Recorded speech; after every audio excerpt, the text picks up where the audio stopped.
दोस्तों, आप देख रहे हैं आधार केमिस्ट्री क्लासेस में हूं रामेश्वर वर्मा। आज का हमारा टॉपिक है सल्फेट सल्फर एनालिसिस। तो ये टॉपिक बहुत ही अच्छा होने वाला है। अगर आप हमारे चैनल में नए हो तो प्लीज़ लाइक और सब्सक्राइब जरूर करें। राइट, तो सल्फेट सल्फर एनालिसिस के लिए हमको कुछ रिक्वायरमेंट की जरूरत पड़ेगा, जिसको हम क्या करते हैं आपको बताते हैं, फिर हम क्या करेंगे, टेस्ट प्रोसीजर स्टार्ट करेंगे। ठीक है, तो इसके लिए हमको सबसे पहला एक बीकर चाहिए, उसमें फिल्टर्ड सैंपल चाहिए, कोनिकल फ्लास्क चाहिए, वाटरमैन फिल्टर पेपर 41, 42। ठीक है, और क्या चाहिए, कोनिकल फ्लास्क चाहिए, डीएम वाटर चाहिए, कंसंट्रेटेड HCl चाहिए, मेथाइल रेड चाहिए, बेरियम क्लोराइड चाहिए, क्रूसिबल चाहिए, हॉट एयर ओवन चाहिए, और हमारे पास क्या लगेगा, मफल फर्नेस। ये सब क्या हमको रिक्वायरमेंट लगने वाला है। जब आपके पास पूरा रिक्वायरमेंट हो जाएगा तब आप क्या करने वाले हैं, हम एनालिसिस स्टार्ट कर सकते हैं। राइट, जब हमारे पास इतना सब सारा क्या हो जाएगा, रिक्वायरमेंट अवेलेबल हो जाएगा, तब मैं आसानी से क्या कर सकता हूँ, अपने टेस्ट को स्टार्ट कर सकता हूँ। राइट, मैं एक एरो के माध्यम से बताते जाता हूँ ताकि आपको क्रिस्टल क्लियर हो जाएगा। राइट, देखिए, जब हम क्या करते हैं, किसी भी चीज़ को फिल्टर करते हैं, जब फिल्टर करते हैं तो क्या मिलता है, हमको दो चीज़ मिलता है। एक होता है रेसिड्यू जो ऊपर में रहता है, और जो नीचे रहता है क्या रहता है, फिल्ट्रेट। इसको कैसे समझिएगा, जैसे आप किसी भी चाय दुकान में जाएंगे तो चाय को क्या करते हैं, छान के देते हैं। जो हम पीते हैं कौन सा पार्ट को पीते हैं, फिल्ट्रेट पार्ट को पीते हैं। अब जो उसमें रेसिड्यू पार्ट होता है, जो उसमें खादा वाला बोल सकते हैं, उसको हम क्या करते हैं, फेंक देते हैं। राइट, इससे आप समझिएगा, मतलब फिल्टर करते हैं तो हमको क्या चीज़ मिलता है, दो पार्ट मिलता है। एक तो मिलता है रेसिड्यू, दूसरा मिलता है फिल्ट्रेट। आप चाय के एग्जांपल से समझेंगे, चाय जिसको हम पीते हैं उसको फिल्ट्रेट बोलते हैं, जिसको फेंकते हैं उसको रेसिड्यू बोलते हैं। राइट, इससे समझिएगा। तो सबसे पहले हम क्या करते हैं, इसमें हमारे पास क्या रहता है, जो फिल्ट्रेट पार्ट हम पहले से कर चुके हैं। ठीक है, पहले से हमको जो हम मिला है या पहले से हमारे पास उपस्थित है, क्या चीज़ है उपस्थित, फिल्ट्रेट पार्ट। याद रखिएगा, फिल्ट्रेट पार्ट। ठीक, इस फिल्ट्रेट पार्ट में हम क्या करते हैं, कंसंट्रेटेड HCl डालते हैं। कब तक डालते हैं, जब तक पिंक कलर ना हो जाए। HCl तब तक डालते हैं जब तक पिंक कलर ना हो जाए। ठीक है, जब तक पिंक कलर ना आ जाए, सिंपल का कलर क्या ना हो जाए, पिंक कलर ना हो जाए। फिर इसमें क्या करते हैं, 10 ml बेरियम क्लोराइड डालते हैं। ठीक है, और उसके बाद क्या करते हैं, इसमें इंडिकेटर के रूप में क्या डालते हैं, इंडिकेटर के रूप में हम डालते हैं मेथाइल रेड। याद रखिएगा, मेथाइल रेड डाल दिए।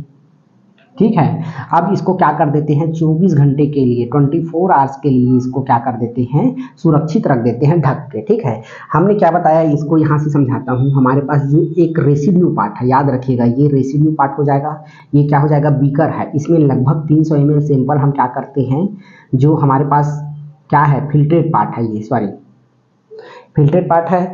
इसमें हमने क्या किया है, सबसे पहले कंसंट्रेटेड HCl डाली। ठीक है, याद रखिएगा, कंसंट्रेटेड HCl कब तक डालना है, तो जब तक इसका कलर पिंक ना हो जाए। राइट, उसके बाद इसमें क्या डालते हैं, 10 ml, याद रखिएगा, 10 ml बेरियम क्लोराइड डालते हैं। फिर इसमें क्या डालते हैं, इंडिकेटर मेथाइल रेड डालते हैं। ठीक, ये तीनों पार्ट को डाल दिए।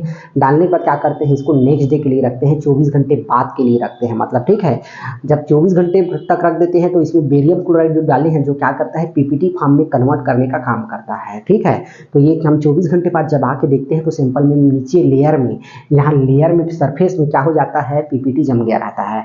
अब इसको हम क्या करते हैं, फिर से इसको छानते हैं। याद रखिएगा, इसको फिर से हम क्या करते हैं, फिल्टर करते हैं। फिल्टर पेपर कौन सा यूज होगा, तो 42 होगा। याद रखिएगा, फिल्टर पेपर कौन सा यूज होने वाला है, तो 42 फिल्टर पेपर यूज हो रहा है।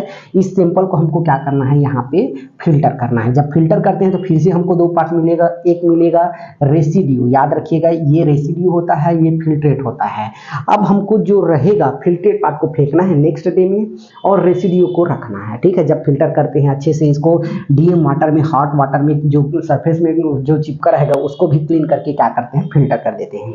लगभग आधा से 1 घंटे में क्या हो जाता है, नॉर्मल ये फिल्टर हो जाता है। बहुत स्लो फिल्टर होता है, क्योंकि क्या होता है, फिल्टर पेपर बहुत मोटा होता है।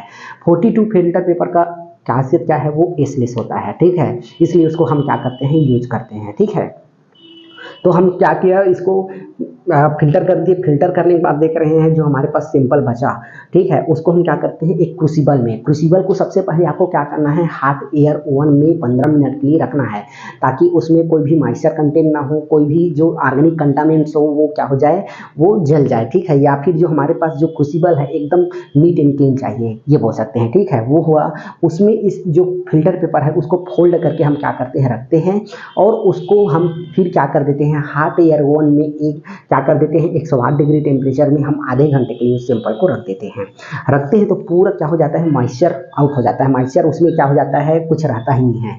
अब इस जो आधे घंटे के बाद सैंपल रखें उसको फिर से फोल्ड करते हैं, फोल्ड करने के बाद क्या करते हैं उसको मफल फर्नेस में हम 1 घंटे के लिए रखते हैं 800 डिग्री टेम्परेचर में। लेकिन डायरेक्ट 800 डिग्री टेम्परेचर में आपको नहीं रखना है, आपको 750 से रखना है, 750 या 790 के बीच में रखना है।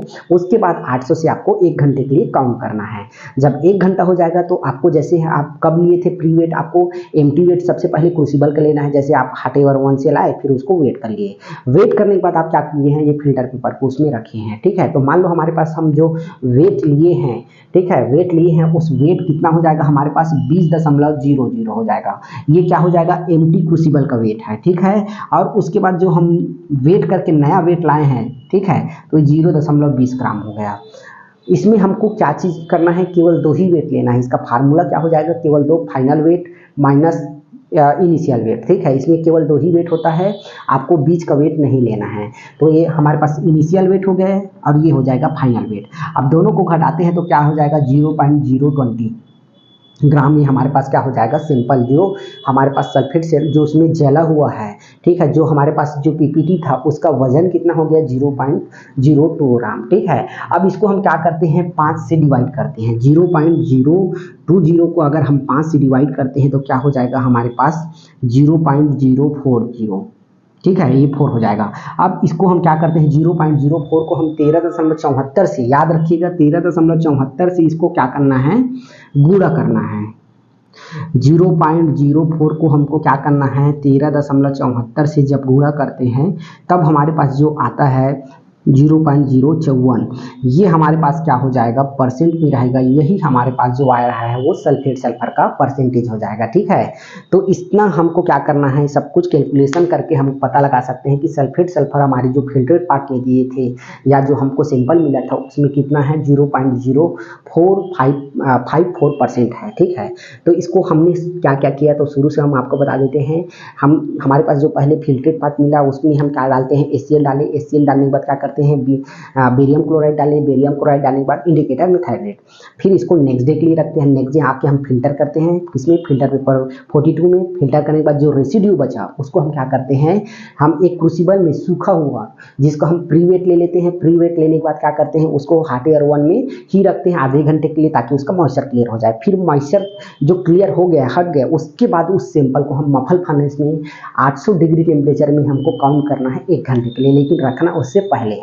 रखते हैं फिर ठंडा करके ला के देखते हैं, फिर उसमें हम क्या करते हैं वेट लेते हैं। वेट लेते हैं तो मान लो हमारे पास 20.02 ग्राम आया।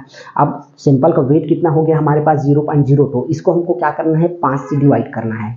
यहाँ से हमारा कैलकुलेशन वाला पार्ट चालू हो गया। 0.02 से हमको क्या करना है उसको ये आया उसको 5 से डिवाइड करते हैं तो 0.04 हमारे पास सैंपल का वेट आता है।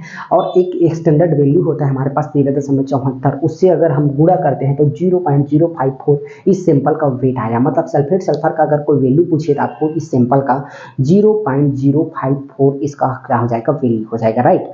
तो आज के लिए बस इतना ही, तब तक के लिए थैंक यू।